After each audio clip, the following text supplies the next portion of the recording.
श्रीनन्दनन्दनं वन्दे राधिका चरणद्वयम् गोपीजनसमायुक्तं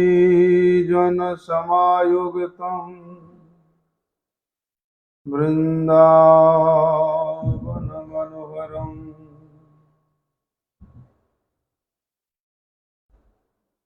गुरवे गौरचन्द्राय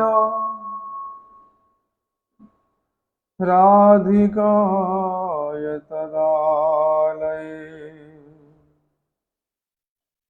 कृष्णाय कृष्णभक्ताय तद्भक्ताय नमो नमः। निन्दन्तं पुलकोत्करेण विकसन् नृपप्रसून्नच्छवि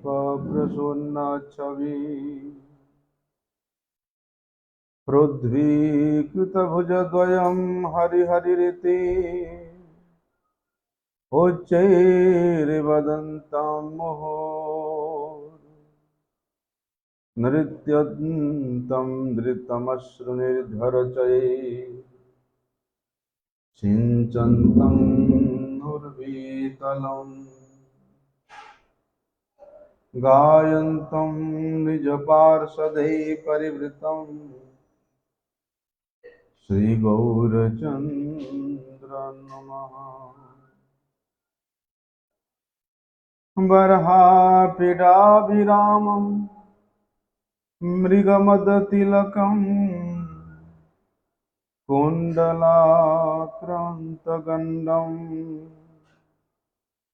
कञ्जाक्षं कम्बुकण्ठं स्मितसुभगमुखं स्वाधरे न्यस्तवेणुं श्यामं शान्तं त्रिभङ्गं रविकरवसनं भूषितं वैजयन्त्या वन्दे वृन्दावनस्थं युवतिशतवृतं ब्रह्मगोपालवेशम् श्यामां गोरचनाभां स्फुरदसितपटं प्राप्तिरम्या वगुण्ठां रम्यां धन्यास्वेणुशुचिपुरनिकरा लम्बपदां किशोरीं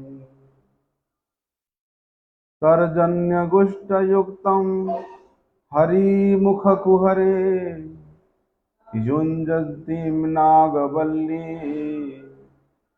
पर्णं कर्णायताक्षी त्रिभुवनमधुरां राधिकां भावयामि। वन्दे नन्दव्रजस्त्रीणां पादरेणुमभिक्ष्णसः यासां हरिर्कथोद्गीतं पुनाति भुवनत्रयम् शुभसतिश्च वृन्दावने त्वधिसाङ्घ्रिसरोजसेवा लभ्या च पुंसां कृपया तवैव वृन्दे नमस्ते चरणारविन्दम् वाञ्छाकल्पतरुर्भ्यश्च कृपा सिन्धुभ्य एव च पतितानां वैष्णवेभ्यो नमो नमः।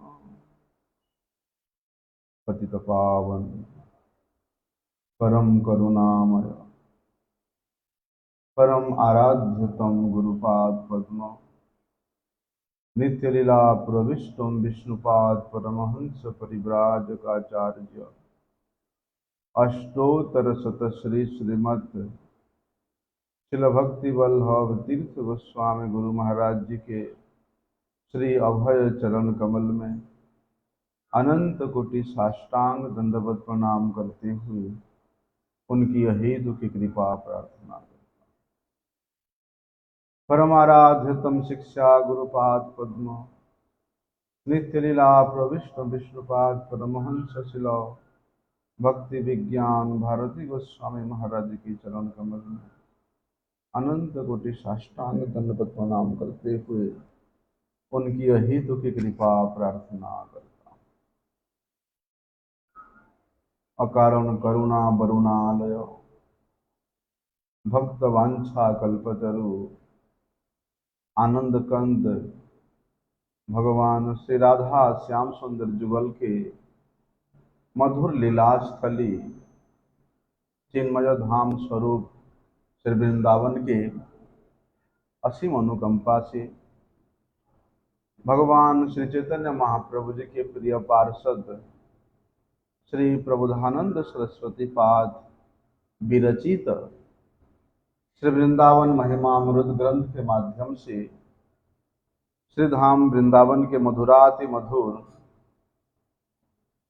चिन्मय स्वरूप को श्रवण करने का परम सौभाग्य प्राप्त हो रहा है। बोलते हैं इस संसार में जितने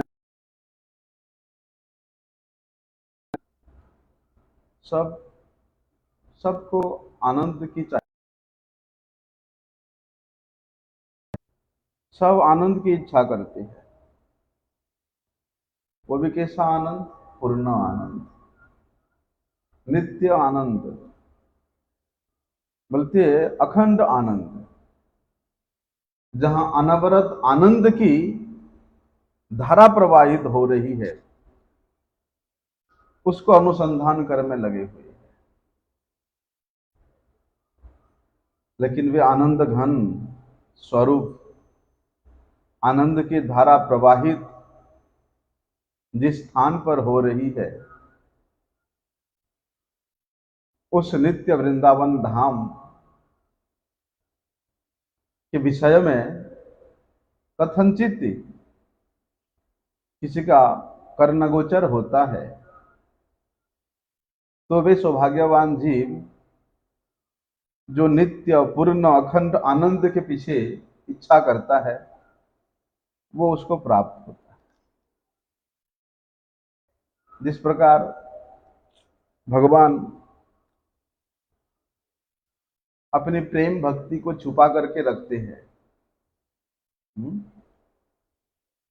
भुक्ति दे देंगे, मुक्ति दे देंगे, सब कुछ दे देंगे, लेकिन प्रेम भक्ति को वो छुपा करके रखते हैं। उसी प्रकार जो उनके प्रेमिक रसिक जन है, भगवान उनको भी छुपा करके रखते हैं। हाँ, अपनी प्रेमिक जनों की ख्याति को इस जड़ संसार में, इस विषय ग्रस्त लोगों के दृष्टिगोचर में आने नहीं देते हैं। बोलते ठीक उसी प्रकार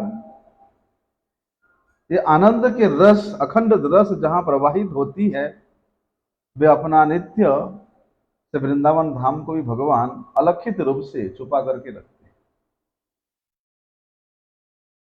इसलिए कोई कोई भाग्यवान देखी बारे पाए, ऐसा कोई महाभाग्यवान पुरुष होगा जो उस नित्य आनंद को प्राप्त करने का इच्छा लेकर के भगवान के शुद्ध भक्तों की चरणों की अनुगत्य स्वीकार करें। ऐसे कोई महाभाग्यवान भक्त होगा, व्यक्ति होगा, जिसका चित्तवृत्ति ये राधा कृष्ण के प्रेम स्वरूप श्री वृंदावन धाम के प्रति आकृष्ट होगा। क्योंकि भैया सभी आनंद चाहते हैं, आनंद के अतिरिक्त और कुछ नहीं चाहते हैं। लेकिन वे पूर्णानंद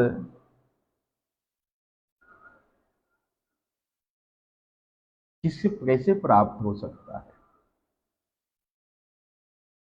वे आनंद किस स्थान पर प्रकट हो रहा है? वे आनंद किस जगह पर मूर्तिमान रूप में, वे आनंद के केंद्र बिंदु क्या है, वे आनंद का स्वरूप क्या है, इसको नहीं जानते। नहीं जानने के कारण क्या होता है, बोलते उसके उल्टा आनंद के पीछे पड़ जाते हैं। निरानंद को ही आनंद समझ करके उसके पीछे पड़ जाते हैं। भाई, जो आनंद घन भगवान श्री कृष्ण जिस चिन्मय लीला भूमि से वृंदावन धाम में लीला करते हैं, बोलते उस धाम के महिमा को यदि तुमने श्रवण नहीं किया तो उस धाम के प्रति तुम्हारा आकृष्टता कहां से होगा? और बिना आकृष्टता के तुम वहां जा नहीं सकते हो,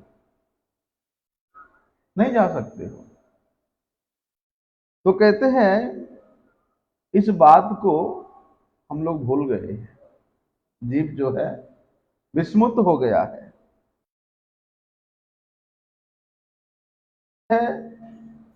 जो वस्तु तुमको उस नित्य मंगल के स्थान स्वरूप वृंदावन में आने के लिए बाधा प्राप्त करता है, बोलते उन्हीं को ही तुम अपना मान करके सर्वस्व प्रदान कर देते हो।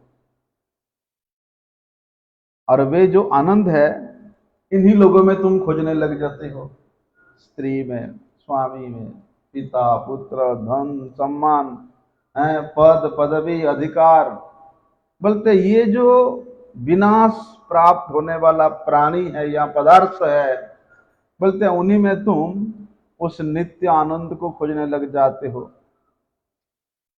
कैसे संभव होगा?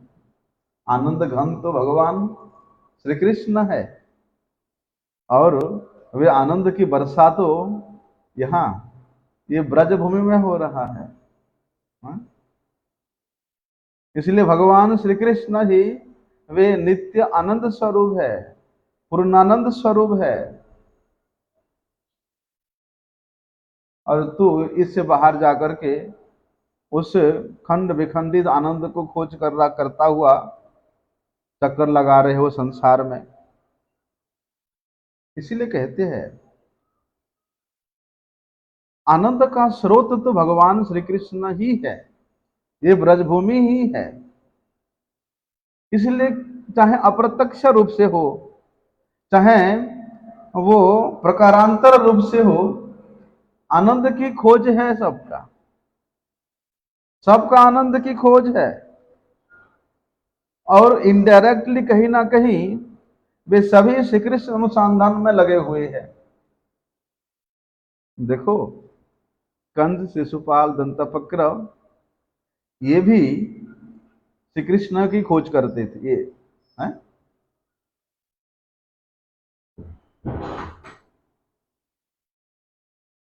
श्री कृष्ण का खोज करने के उपरांत भी उनके ये खोज को, उनके ये अनुसंधान को भक्ति के रूप में ग्रहण नहीं किया गया। कोई बोल सकता है कि कंस, दंतवक्र, शिशुपाल इन्होंने भगवान श्री कृष्ण का भक्ति किया, फिर प्राप्त किया कि नहीं उनको?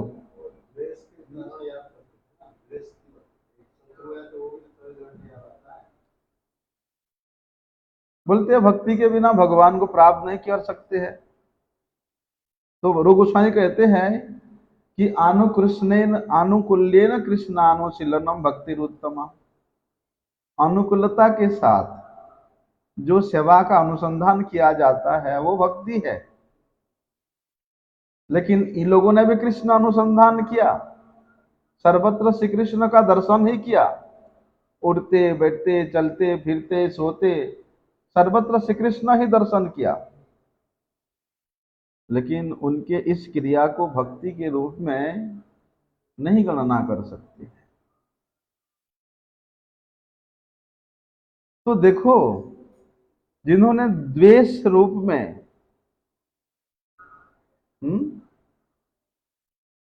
भगवान को द्वेष किया, बोलते उनको भी मोक्ष की प्राप्ति हुई है, मुक्ति की प्राप्ति हुई है। तो जो लोग वास्तव में प्रत्येक क्षण प्रत्येक पल अनुकूलता के साथ श्री कृष्ण अनुसंधान करते हैं, तो उनका आप सोच के देखो उनको क्या प्राप्ति होगा। तो कहते वहां पर देखो, अरे बोलते वे पूर्ण आनंद स्वरूप आनंद कंद भगवान श्री कृष्ण चंद्र का दर्शन कराने के लिए, उन भगवान को, उस पूर्णानंद स्वरूप भगवान का आराधना करने के लिए हमारे गोस्वामी गणों ने, हमारे गुरुजनों ने, हमारे गुरु परंपरा के महान महान महाजनों ने बताया है।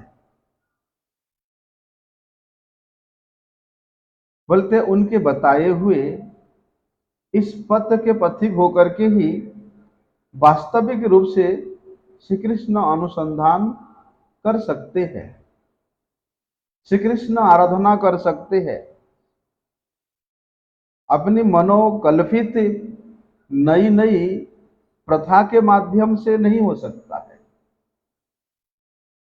और बोलते हैं जिस प्रकार से शांत, दास्य, सख्य, वात्सल्य, माधुर्य, जितने भी ये विशुद्ध प्रेम की रस है, भाव है, बोलते वे सभी रस का उद्गम स्थल ये वृंदावन धाम है। और बोलते ये सभी रस, ये सभी भाव इस वृंदावन में परिपूर्ण रूप से रहते, इसलिए वृंदावन में भगवान का जैसा प्रकाश होता है वैसा प्रकाश और अन्यत्र कहीं भी नहीं होता, कहीं भी नहीं। पूर्ण प्रकाश, पूर्ण माधुर्य का आस्वादन यदि कहीं होता है तो यह ब्रजभूमि में ही होता है। इसलिए ये सारी भावों का प्रेम, दरवाजा बंद कर देना, ठीक है, बंद कर दिया, रहने दो, बंद कर दिया, रहने दो। ये सभी प्रेम, कौन सी प्रेम? शांत रस में भी प्रेम है, दास्य में भी प्रेम है, सख्य, वात्सल्य, माधुर्य, सब में प्रेम है। बोलते ये सभी प्रेम एक साथ एकत्रित होकर के सहज रूप में, प्रत्यक्ष रूप में, बोलते इस वृंदावन में, इस ब्रज भूमि में प्रकट होते। और कैसे? बोलते मूर्तिमान होकर के, मूर्तिमंत रूप धारण करके ये स्वयं भगवान श्री कृष्ण की सेवा में नित्य निरंतर लगे रहते। और ये सभी प्रेम का जो घनीभूत अवस्था है, ये सभी प्रेम का जो सर्वोत्कृष्ट स्थिति है, वो है वृषभानु नंदिनी श्रीमती राधा रानी। वे प्रेम स्वरूपा है, प्रेम में ही स्थिति है, प्रेम में ही वे चिंतित है, प्रेम के द्वारा ही सेवित है, प्रेम के द्वारा ही आराधित है। इसलिए प्रेम के सिवाय इस ब्रज भूमि में वास करना भी असंभव है। लेकिन देखो श्री प्रबोधानंद सरस्वती पाद जी कितनी बड़ी बात बोलते हैं कि भैया ठीक है, तुम्हारे में अभी प्रेम का अंकुर नहीं हुआ है, तुम्हारे चित्त वृत्ति में यदि संसार के उस कलुषतापन्न विचार भरी हुई है, कोई बात नहीं, तुम आकर के इस वृंदावन भूमि का आश्रय तो करो, आश्रय तो करो। इस ब्रज रच में शरणागत होकर के तो देखो, ये रज की ऐसे महिमा है, उस अनंत जन्मों के कलुषता पूर्ण चित्त वृत्ति को, हृदय को परिष्कार करके वहां भी प्रेम प्रेम का अंकुरोध कर देगा। क्योंकि ये धाम ही प्रेम स्वरूप धाम है। जिस प्रकार स्वयं श्रीमती राधा रानी प्रेम स्वरूपा है, उनके ये लीलास्थली, उनके ये क्रीड़ास्थली, ये भी प्रेम स्वरूपा ही है। जिस प्रकार से वे प्रेम स्वरूपा श्रीमती राधा रानी भगवान श्री कृष्ण के आनंद की शक्ति है, आह्लादिनी शक्ति है, बल्कि ठीक उसी प्रकार ये वृंदावन धाम भी ये भगवान के आह्लादिनी शक्ति के परिणाम स्वरूप है, आनंद शक्ति के परिणाम स्वरूप है। इसलिए जब श्रीमती राधा रानी नहीं है तो वहां कोई लीला का संभावना नहीं है। तद्रूप वृंदावन धाम को छोड़ करके लीला का संभावना भी नहीं है। जैसे भगवान श्री कृष्ण की आत्मा मान लो, उनके जीवन का आधार मान लो, उनके जीवन सर्वस्व मान लो श्री भानुनंदिनी श्रीमती राधा रानी को, ठीक उसी प्रकार ये धाम भी भगवान की लीला सर्वस्व है। भगवान के लीला के, प्रत्येक लीला के ये आधार स्वरूप है। इसलिए बोलते हैं जिस प्रकार श्रीमती राधा रानी के प्रेम में, किस प्रकार बोलते परम प्रेम स्वरूपा श्रीमती राधा रानी जी के उस सेवा रूपी चेष्टा के द्वारा विश्वेश्वर भगवान श्री कृष्ण उनके अधीन रहते हैं, उनके वशीभूत रहते हैं, उनके अनुगत रहते हैं। बोलते वे अनुगतता का सर्वश्रेष्ठ पराकाष्ठा यदि कहीं प्रकाशित होता है तो वो इस वृंदावन धाम में ही होता है, जहां प्रेम है, केवल प्रेम है, जहां आनंद है, केवल आनंद है। क्योंकि भैया प्रेम के बिना आनंद संभावित नहीं हो सकता, और आनंद के बिना प्रेम भी संगठित नहीं हो सकता है। इसलिए ये वृंदावन धाम ये प्रेम स्वरूप भी है और आनंद स्वरूप भी है, और दोनों होने के कारण ये श्री राधा कृष्ण के बोलते लीला में उतना ही प्रेम का उत्पादन करती है, उतने से उससे अधिक आनंद की उत्पादन करती है। बोलते जिस प्रकार भगवान श्री कृष्ण ये आनंद के घनीभूत विग्रह है, ठीक उसी प्रकार उनके जीवन स्वरूपा श्रीमती राधा रानी भी वे प्रेम की घनीभूत मूर्ति है। और जहां राधा और कृष्ण अर्थात आनंद के घनीभूत मूर्ति और प्रेम के घनीभूत मूर्ति केंद्रीभूत होकर के जिस स्थान पर नित्य विराजमान रहते हैं, नित्य लीला परायण रहते हैं, वे दोनों ही घनानंद स्वरूप के, घन प्रेम स्वरूप के स्थिति क्या है?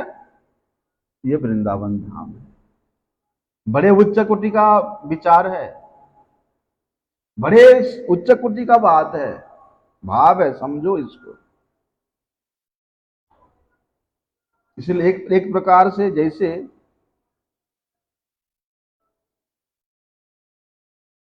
श्रीमती राधा रानी ही भगवान श्री कृष्ण का जीवन है, उनके जीवन स्वरूपा है, ठीक उसी प्रकार श्री कृष्ण भी श्रीमती राधा रानी का जीवन है, उनके जीवन स्वरूपा है।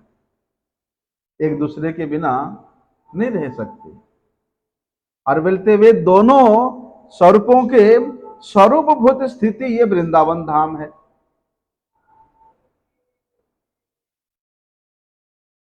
जहां पर अखंड आनंद के रस प्रवाहित हो रही है, जिस भूमि में अखंड प्रेम की रस प्रवाहित हो रही है, ऐसे चिन्मय है ये वृंदावन धाम। देखो, अरे जिस स्थान पर, जिस वृंदावन धाम में वे आह्लादनी शक्ति स्वरूपा लाखों करोड़ों जो अंतरंग वृत्तियां हैं, मूर्तिमंत होकर के प्रत्येक पल प्रत्येक क्षण श्री राधा कृष्ण के सेवा में, उनके सुख संवर्धन में लगी रहती है, बल्कि ऐसी गोपांगनाओं के चरण धूलि से अभिषिक्त जो वृंदावन धाम है, उसकी महिमा कौन वर्णन कर सकता है? उसकी महिमा का चिंतन कल्पना करना भी बड़े सुदूह व्यापार है।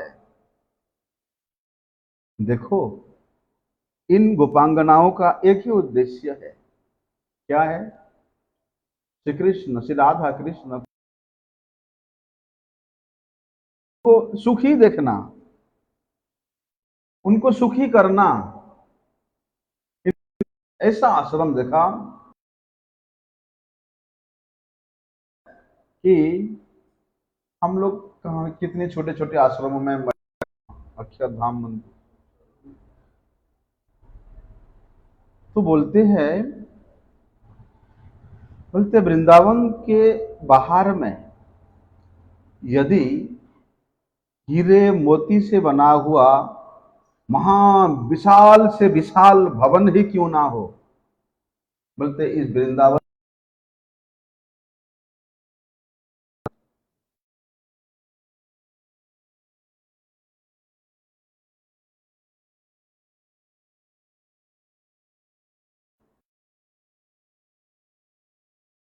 है। उस सभा का वर्णन ऐसा विचित्र है कि उस सभा भी, उस स्वर्ग के इंद्र का, सभी देवताओं का जो सभा है, सभा मंडप है, बोलते वो भी यहाँ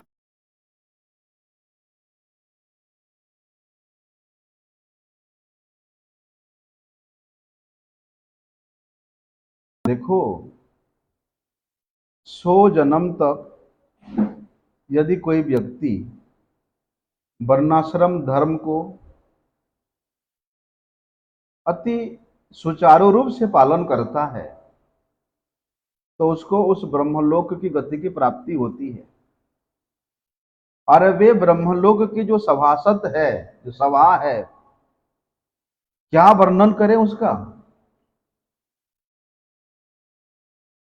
नारद जी कहते हैं कि भैया, मैंने तो सुमेरु पर्वत में 10,000 वर्ष तक उंगलियों पे खड़ा होकर के, हाथ को उठा करके तपस्या किया, तब जाकर के मुझे उस ब्रह्मलोक के जो सभा है उसका दर्शन हुआ।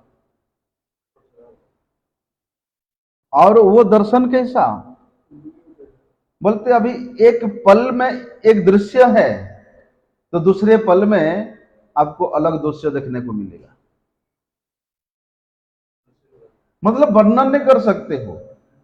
बोलते हुए ब्रह्मलोक की जो सभा है वो भी इस वृंदावन के एक टूटे फूटे कुटिया का बराबर नहीं कर सकता।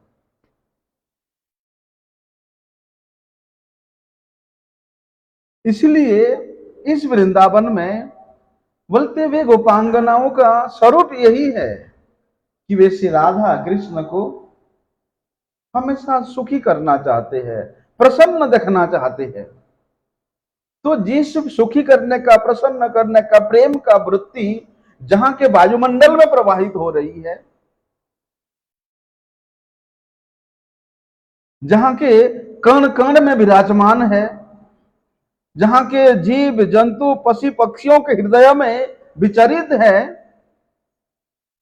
वे प्रेम धाम स्वरूप वृंदावन का महिमा कौन वर्णन कर सकता है। कहते हैं वहां पर देखो, अरे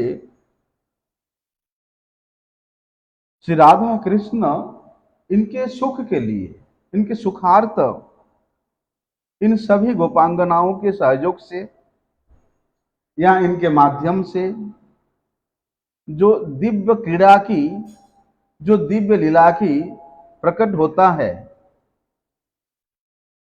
बोलते उसी का नाम वृंदावन है। क्योंकि ये वृंदावन ही वे रासस्थली है, ये वृंदावन वही प्रेम की स्थली है, जहां पर सभी गोपियों के द्वारा परिवेष्टित होकर के श्री राधा श्याम सुंदर अत्यधिक आनंद की प्राप्ति करते हैं। और उनके यही आनंद ही तो मूर्तिमंत होकर के, रास के रूप में प्रकट होकर के वृंदावन के रूप में प्रतिभात होता है। देखो, यद्यपि भगवान श्री कृष्ण वे पूर्ण ब्रह्म है, वे स्वयं भगवान है, वे अखिल रस सुधा सिंधु के विग्रह है, और शास्त्र में तो उनको रसराज के रूप में, रस रूप के रूप में, रसिक शखर के रूप में, रसास्वादक के रूप में वर्णन किया है। और बोलते ये सभी जहां भगवान के लिए रस शब्द का प्रयुक्त हुआ है, वे सभी रस भगवान को इस वृंदावन के भूमि में ही परिपूर्ण रूप से मिलता है। इसलिए वृंदावन को छोड़ करके अन्यत्र आप ये रसराज, रसरूप, रसिक शिखर, रसासाधन का एकमात्र आस्वादक के रूप में अगर आप परिगणना करोगे, कल्पना करोगे, तो नहीं हो सकता है। वो रस द्वारिका में नहीं है, वो रस मथुरा में नहीं है, वो रस वैकुंठ में नहीं है। जो रस के कारण वे रसिक शिखर कहलाते हैं,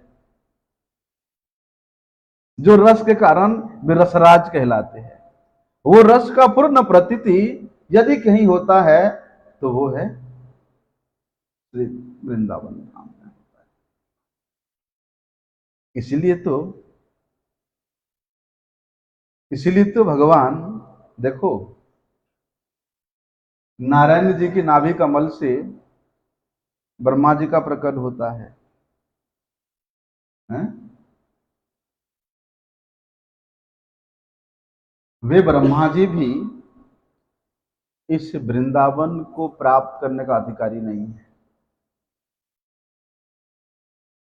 और वे रसिक शेखर, रसिक चंद्रशेखर भगवान के हृदय में नित्य विहार करने वाली भगवान के अर्धांगिनी स्वरूपा साक्षात श्री लक्ष्मी जी का भी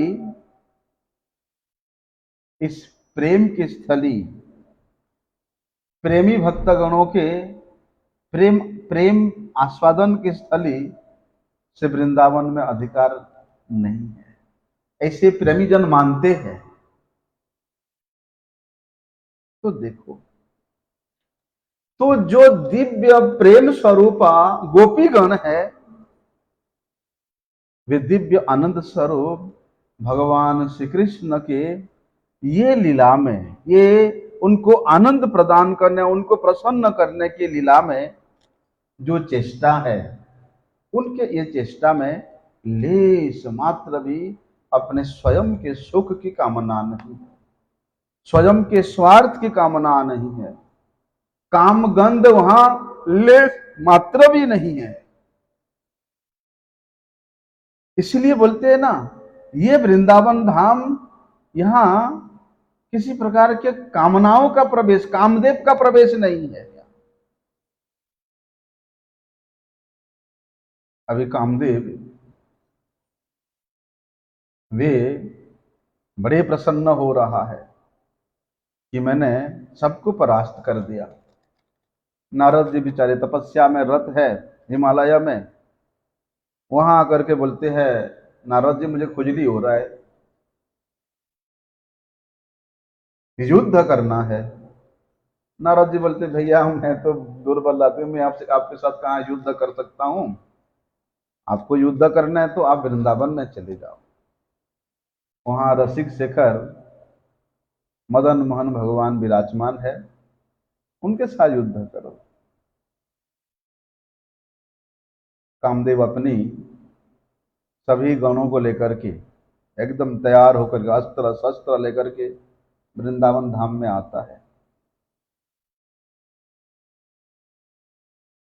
भगवान श्री कृष्ण से निवेदन करता है कि आपके साथ मैं युद्ध करने की इच्छा लेकर के आया हूं। भगवान बोलते ठीक है, चलाओ अपना बाण, चलाओ अपना बाण। कामदेव ने अपनी सभी चेष्टाओं के द्वारा भगवान को परास्त करने का प्रयास किया, लेकिन भगवान के एक छटा का, एक सौंदर्य का दर्शन करके कामदेव मोहित हो मूर्छित हो जाता है। इसीलिए इस वृंदावन के धाम में इन गोपियों की जो चेष्टा है, श्री कृष्ण प्रसन्नता का जो प्रसन्न करने का जो चेष्टा है, उसमें लेश मात्र भी काम नहीं है, लेश मात्र भी वहां स्वार्थ नहीं है। इसलिए यदि गोपियों का ये प्रेम उद्दीप्त रूप से, दिव्य रूप से, सात्विक रूप से और अखंड रूप से, अनंत रूप से कहीं प्रकाशित होता है तो वो है वृंदावन धाम में। इसी को हमारे संत जन, वैष्णव जन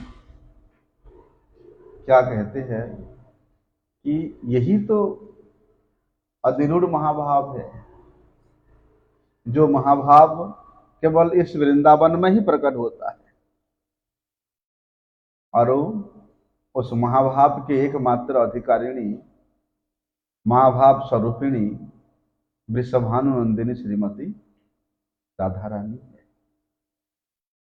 तो वे श्रीमती राधा रानी और ये जितने भी उनके अनुचरी गोपांगनाएं हैं, उनकी सेवा से भगवान को जितनी प्रसन्नता होती है,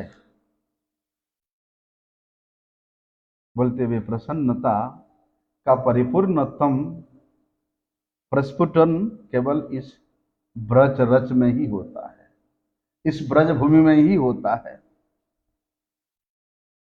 तो देखो, भगवान श्री कृष्ण के सेवा से उनको उससे कहीं अधिक आनंद की प्राप्ति होती है, जो कल्पना भी नहीं कर सकते हैं। मानो ऐसा लगता है कि आपस में होड़ लगा हुआ है, एक दूसरे को आनंदित करने के लिए, एक दूसरे को प्रसन्न करने के लिए। तो ये जो अति गुढ़ाति गुड़ लीला है, बोलते ये लीला विशेष रूप से, परिपूर्ण रूप से यदि कहीं संगठित होती है तो ये वृंदावन भूमि में ही होती है, ब्रज भूमि में ही होती है। देखो,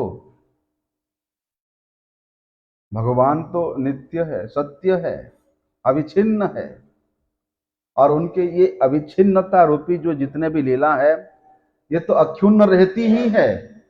और इसी अक्षुण्णता को यदि कोई भक्त इस ब्रज भूमि में रह करके अपने हृदय में प्रकट कर लेता है, अनुभव कर लेता है, तो वास्तव में उसका जीवन तो परम सार्थक हो जाता है, परम सार्थक हो जाता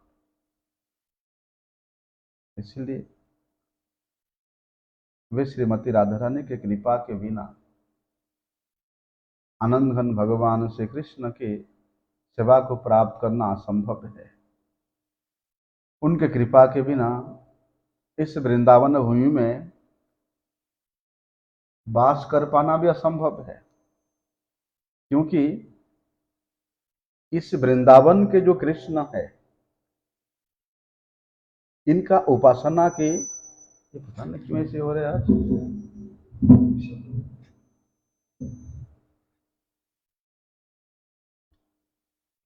ये वृंदावन के जो श्री कृष्ण की उपासना है, बोलते ये सौंदर्य की उपासना है।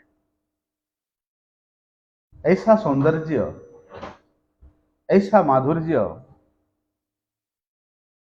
कि जहां केवल और केवल प्रेम रस की प्रधानता रहती है, प्रेम रस की प्रधानता रहती है। क्यों बोलो? क्योंकि इस वृंदावन में ही भगवान के संपूर्ण, इसको थोड़ा सा कम कर दो बाबू।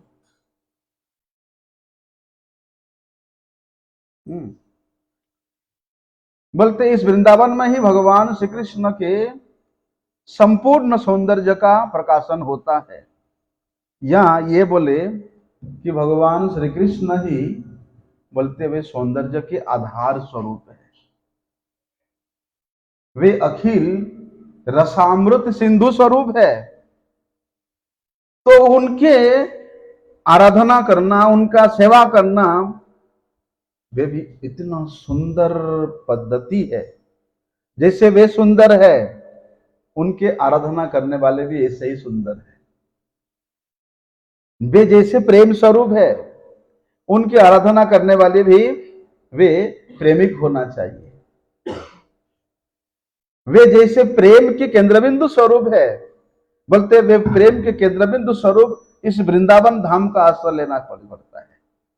वृंदावन धाम के आश्रय के बिना उस आश्रयीभूत लीला उद्वेलित भूत भगवान श्री कृष्ण के लीला को समझना असंभव है, उनके कृपा को अनुभव करना असंभव है। लेकिन उनके वे जैसे सुंदर है, ठीक है,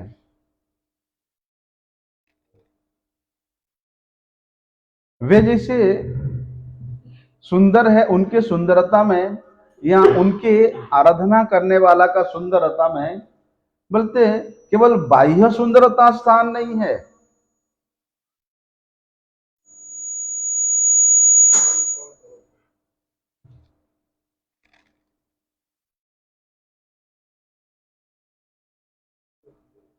बोलते जहां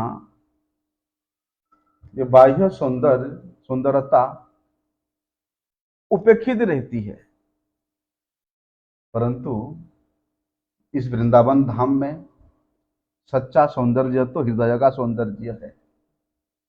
जिस सौंदर्य में ना अहमता है, ना ममता है, ना वासना है, ना यहां कलंक की लेसता है, ना विषय आसक्त हृदय है, ना मन की मलिनता है, ना यहां स्वसुख की किंचित चिंता है, कल्पना तक नहीं है। केवल और केवल उस परम प्रियतम प्रेम स्वरूप भगवान श्री कृष्ण चंद्र के सुखार्थ, उनके प्रसन्नतार्थ सहज रूप से, सरल रूप से, बोधगम्य रूप से जहां अनुशीलन वास्तविक रूप से किया जा सकता है, वो इस वृंदावन भूमि है, वो इस ब्रज भूमि है। इसलिए इन गोपांगनाओं ने या इनके इस सेवा के भाव को, उनके श्री कृष्ण प्रसन्नता रूपी ये भाव को बोलते आदर्श मान करके अपने जीवन का सर्वश्रेष्ठ आदर्श मान करके इस पावन परम पवित्र प्रेम के पथ पर अनन्यता रूप से पिपासु होकर के, प्रेम पिपासु होकर के, सभी प्रकार के विषय विरक्ति को त्याग करके बोलते हैं वे दास्यता के प्रति, वे दास्यता में नित्य निरंतर स्थिर होने के लिए चेष्टा करना। तभी श्री प्रबोधान सरस्वती पाद जी वहां बताते हैं कि स्वांतर भाव विरोधिनी व्यवहृति ही सर्वासन त्यज्यताम स्वांत चिंतित तत्वमेव सततम सर्वत्र संधीयताम। तद्भावे क्षणतः सदा स्थिरचरैर् अन्यादृक्तिरो भाव्यताम वृंदारण्य विलासिनोर निशिदिवा दास्योत्सवे स्थियताम। दिवानिशी, दिन रात अहरनिश, बोलते उन गोपांगनाओं के, उन श्री राधा जी के अनुचरियों के दास्य भाव में, दासी भाव में स्थित रहना। लेकिन उस भाव में स्थित होने के लिए क्या करना पड़ेगा? श्री प्रबोधानंद सरस्वती पाद जी बताते हैं कि स्वांतर भाव विरोधिनी व्यवहृति सर्वा शनैस्त्यज्यताम। बोलते वृंदावन के आश्रय लेने वाला व्यक्ति का एकमात्र आंतरिक भाव होता है श्री राधा कृष्ण जुगल सरकार की दास्य भाव को अपने हृदय में मजबूत करना। यही वृंदावन आश्रय जनों का स्वांतर भाव है।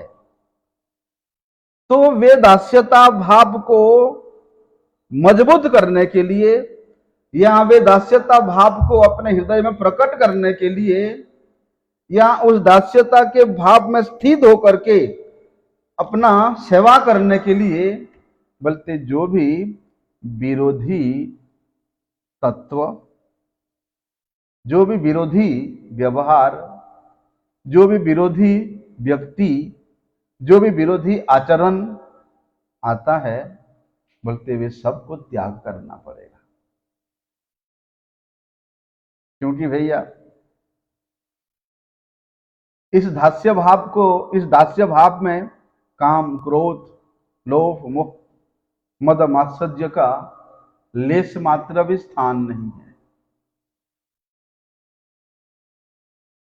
बोलते ये सब विरोधी भावों को परित्याग करना पड़ेगा और शांत चिंतित तत्वमेव सततम, जैसे अभी हम लोगों ने श्रवण किया, जिस प्रकार इस वृंदावन भूमि केवल वे सेव्य तत्व श्री राधा कृष्ण तत्व के लिए ही नित्य निरंतर सजग है, चेष्टित है, बोलते उसी प्रकार अपनी अंतर चिंतन के द्वारा क्या करना? निरंतर सर्वत्र उनको खोजना, उनको अनुसंधान करना। संधियताम, किस प्रकार से खोजना? बड़े सुंदर उपाय बताते हैं कि तद भावे क्षणतः सदा स्थिरचरे अन्यादृक तिरोभाव्यताम। बोलते इस वृंदावन के जितने भी स्थावर जंगम है, बोलते इनको उसी भावमय दृष्टि में देखना कि ये भी जितने स्थावर जंगम है, ये सभी श्री राधा कृष्ण के प्रसन्नता के लिए सेवा में लगे हुए हैं, उनके सुख के लिए सब चेष्टित है। जब इस भाव में उनको हम लोग अनुभव करेंगे, यहां देखेंगे, बोलते तब वृंदारण्य विलासिनोर निशिदिवा दास्योत्सवे स्थियताम। बोलते अन्य सभी प्रकार के भावों को परित्याग करना पड़ेगा और एक एक भाव परिपुष्ट करना पड़ेगा कि इस वृंदावन के जितने भी स्थावर जंगम है, बोलते ये सभी श्री कृष्ण के प्यारे हैं, उनके प्रिय है। क्योंकि जो उनका प्रिय नहीं हो सकता, उसका इस वृंदावन में स्थिति नहीं हो सकता, नहीं हो सकता। यहाँ का शुकर कुकर भी भगवान का प्रिय है, यहाँ के कीड़े मकोड़े भी भगवान के प्रिय है। भगवान के प्रिय जब तक नहीं होगे, तब तक आप वृंदावन का नहीं हो सकते। तो श्री प्रबोधानंद सरस्वती पाद कहते हैं कि तद भावे क्षणतः सदा स्थिर चरे। बोलते इनमें और किसी प्रकार के भाव नहीं लाना, बोलते भगवान के प्रिय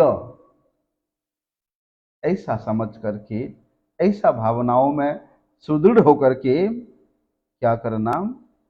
बोलते दास्योत्सवे स्थियताम।